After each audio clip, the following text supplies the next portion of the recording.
ওয়ালাইকুম। আজকে একটা চমৎকার বিষয় নিয়ে কথা বলছি।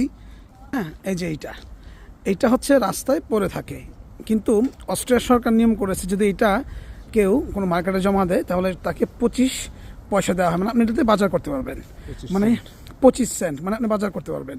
এবং আপনি বাংলাদেশে প্রায় 40 টাকা এই বোতলটা আপনি জমা দিলে, মানে একটা দেশ উন্নত হয় কীভাবে, মানে এখানে কেন নোংরা হবে না, এই দেশটা কেন বিশ্ব 1 নম্বর কান্ট্রি, কারণ হচ্ছে এই জন্য যে দেখুন এখানে মানুষগুলো রাস্তায় পড়ে থাকলে এটা যদি দোকানে জমা দেয়, বাংলাদেশে টাকা 40 টাকা দেয়, দ্যাট মিনস সে কেনাকাটা করতে পারে।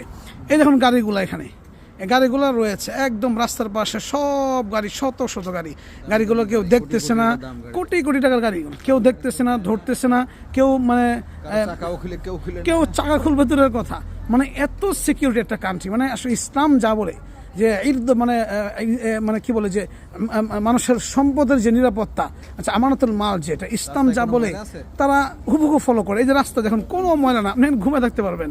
মানে একটা কান্ট্রি মানে উন্নত হয় কিভাবে, একটা মানুষগুলো কত ভদ্র হলে একটা কান্ট্রি সুন্দর হয়। এই যে এরা কত চমৎকার নিয়ম, এই বোতলগুলো মানুষ রাস্তায় ফেলতেছে না, এটা আলাদা ইনকামের সোর্স হচ্ছে, গাড়িগুলো পড়ে আছে, রাস্তা কত সুন্দর চমৎকার একদম নিরিবিলি। এই যে রাতের বেলা ট্রেন চলতেছে, কোনো ধরনের আপনার পুরো একটা দুটো নয়, সিকিউরিটি আছে, ফুল সিকিউরিটি।